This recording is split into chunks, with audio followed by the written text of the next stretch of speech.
mereka. Pintu yang dianggap sengaja dikunci sejatinya tertutup dengan sendirinya. Saat akan pergi, Cao Cao berpapasan dengan pamannya yang memang berniat membeli anggur. Setelah meminta maaf karena telah membunuh keluarganya, Cao Cao dengan terpaksa menghabisi pamannya juga. Itu dia lakukan karena tidak ingin pamannya membentuk pasukan untuk mengejarnya. Padahal dia mempunyai misi yang lebih penting untuk menggulingkan Dong Zhou. Dia siap menerima hukuman atas kejahatannya ini di neraka nanti. Saat Cao Cao tertidur, Chen Gong mengambil pisau dan langsung menikam Cao Cao. Ternyata dia hanya menusuk sebuah pohon kemudian berlalu pergi. Saat Cao Cao bangun, dia menyesali kenapa Chen tidak langsung membunuhnya. Kini dia tahu tidak ada teman yang benar-benar sejati. Hanya langit yang tahu dengan siapa dia akan bersekutu. Setelah itu, Cao Cao bertemu dengan si nenek ini. Menurutnya, keberanian dan kecerdasan Cao Cao tiada banding. Dia memberikan pedang komandan kepada Cao Cao yang telah menunggunya 100 tahun. Dan dia ditakdirkan untuk menjadi raja. Singkat cerita, Cao Cao kembali menemui ayahnya untuk meminta bantuan menghadapi Dong Zhou. Dan meskipun dihabiskan seluruh kekayaan ayahnya, tidak akan cukup untuk membeli pasukan. Cao Cao tidak menyerah, dia memasang banyak poster untuk merekrut siapapun yang ingin bergabung dengannya secara sukarela untuk menjatuhkan Dong Zhou. Rencana Cao Cao berhasil, kini dia mempunyai ribuan pasukan yang siap menghadapi pasukan Dong Zhou.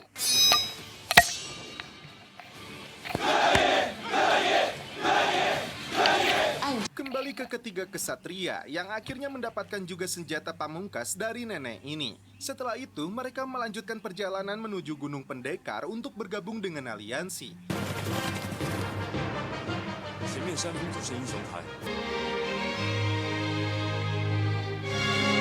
Saat akan memasuki gerbang, mereka ditahan prajurit karena tidak membawa pasukan seperti aliansi lainnya. Meskipun membawa undangan, mereka tidak diizinkan masuk. Cao Cao yang baru tiba akhirnya menyambut mereka sebagai seorang pendekar yang sama-sama ingin berjuang. Di antara para aliansi ini, sosok Yuan Shao memiliki pasukan dan perbekalan paling besar dan kemungkinannya dia yang akan ditunjuk menjadi pimpinan aliansi ini. Rata-rata mereka membawa sekitar 20.000 pasukan dan jika mereka semua bergabung akan cukup untuk menandingi pasukan Dong Zhou.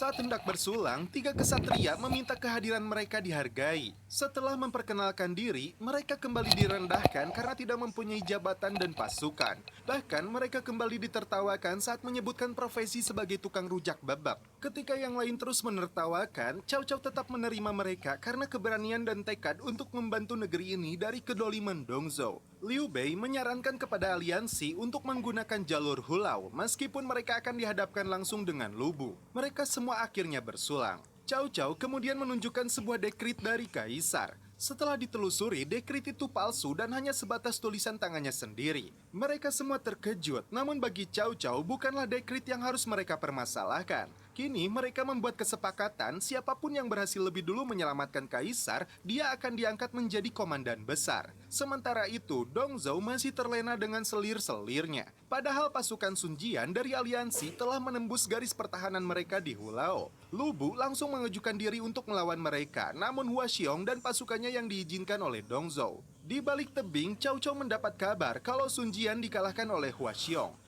Meskipun tidak sekuat Lu Bu, namun Hua Xiong patut diperhitungkan. Aliansi kemudian mengirim Jenderal Yu She untuk menghadapinya. Ketika pertarungan berlangsung, Jenderal Yu kalah hingga kepalanya ditebas.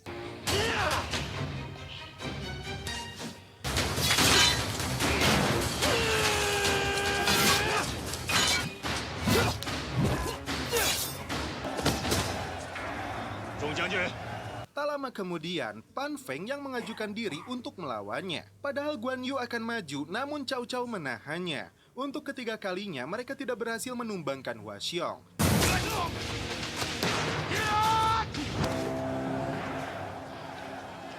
Bahkan petarung keempat dan kelima sama-sama gagal. Karena tidak ada satupun yang maju, Liu Bei mengajukan adiknya Guan Yu untuk melawan Hua Xiong. Pertarungan berjalan sangat epik. Awalnya, Hua Xiong meremehkan kemampuan Guan Yu.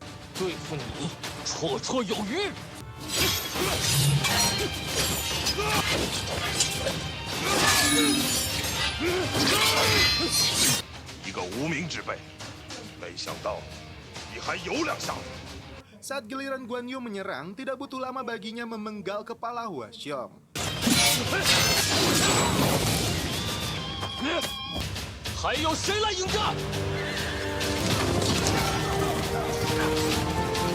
Keberhasilannya ditunjukkan kepada seluruh aliansi membuat mereka terkejut. Karena keberhasilannya itu, Guan Yu meminta kakaknya yang diberikan penghargaan. Liu Bei langsung diangkat menjadi kepala komandan resimen ke-19.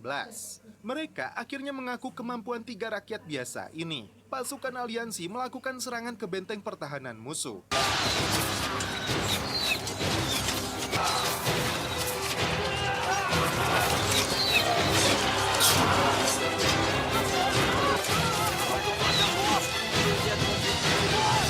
Gongzhou mulai kebakaran jenggot. Lu Bu bergegas pergi untuk mengumpulkan pasukan. Sedangkan Gongzhou langsung menurunkan 500.000 pasukan untuk menjaga jalur masuk Hulau. Lu Bu melesatkan anak panah, mengirimkan pesan pernyataan perang kepada seluruh aliansi. Teror yang dilakukan Lu Bu membuat sebagian aliansi kocar-kacir dan kini mereka hanya memiliki 8 anggota dengan jumlah pasukan kurang dari 200.000. Strategi lain dilakukan Dongzhou dengan memindahkan ibu kota ke Changnan. Saat sedang berjalan seorang diri, Lu Bu tidak sengaja melihat seorang gadis yang akan bunuh diri. Dia langsung mencegahnya. Gadis itu beralasan akan dijodohkan dengan pria kejam. Lu Bu memberikan plakat jenderalnya dan kini tidak seorang pun yang akan mengganggunya. Dan setelah perang ini berakhir, dia berjanji untuk menikahinya. Lu Bu menusuk tangannya sebagai simbol kesungguhan dan janjinya kepada Diao Chan.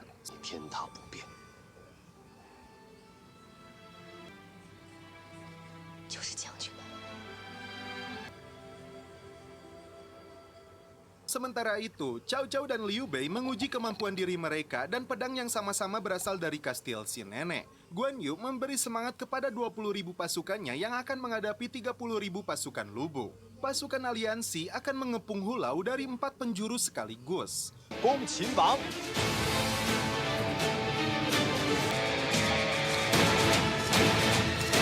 Liu Bei dan 2 saudaranya langsung berhadapan dengan Lu Bu dan pasukannya yang menjaga benteng pertahanan. Mereka membentuk sebuah formasi untuk menjebak sebagian pasukan musuh.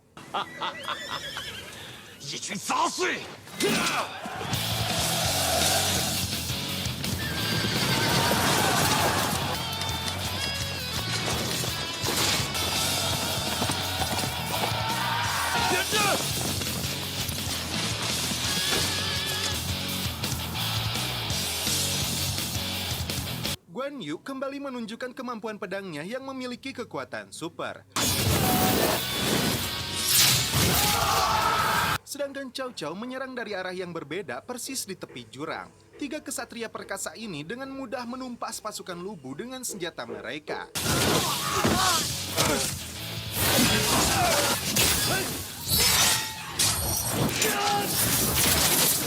Hal mengejutkan dilakukan Lu Bu.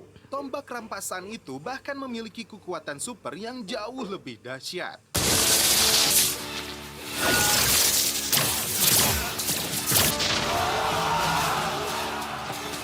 Kini mereka langsung berhadapan 3 lawan 1. Dahsyatnya, senjata yang digunakan Lu Bu membuat 3 kesatria ini kewalahan dan hampir mengalami kekalahan.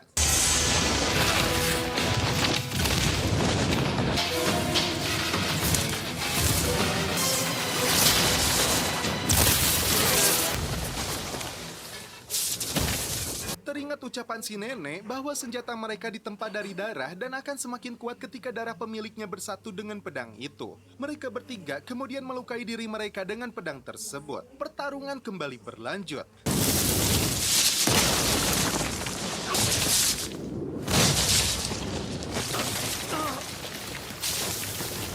Sementara itu, Cao Cao hampir menaklukkan ibu kota. Lu Bu melihat sinyal asap permintaan bantuan. Dia akhirnya pergi, padahal pertarungan belum selesai. Ternyata, Diao Chan adalah anak dari menteri situ dan akan dijodohkan dengan Gongzhou. Cao Cao berhasil menaklukkan ibu kota, tapi Gongzhou dan sebagian pengikutnya kabur menuju Chang'an dengan membawa kaisar. Diao Chan menyetujui perjodohan ini untuk menghancurkan Gongzhou dari dalam. Tapi di hatinya, dia berharap Jenderal Lu Bu menepati janji.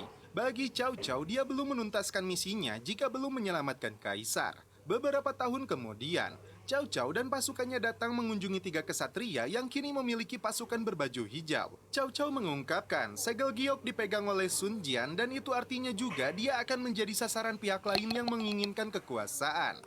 18 panglima lainnya kembali ke wilayah masing-masing dan berkuasa atas kehendak sendiri. Dia merasa mereka berdualah pahlawannya. Liu Bei tidak merasa seperti itu. Dia hanya rakyat biasa yang ingin berbakti kepada dinasti Han. Justru dia menganggap Cao Cao lah yang berambisi menginginkan tahta.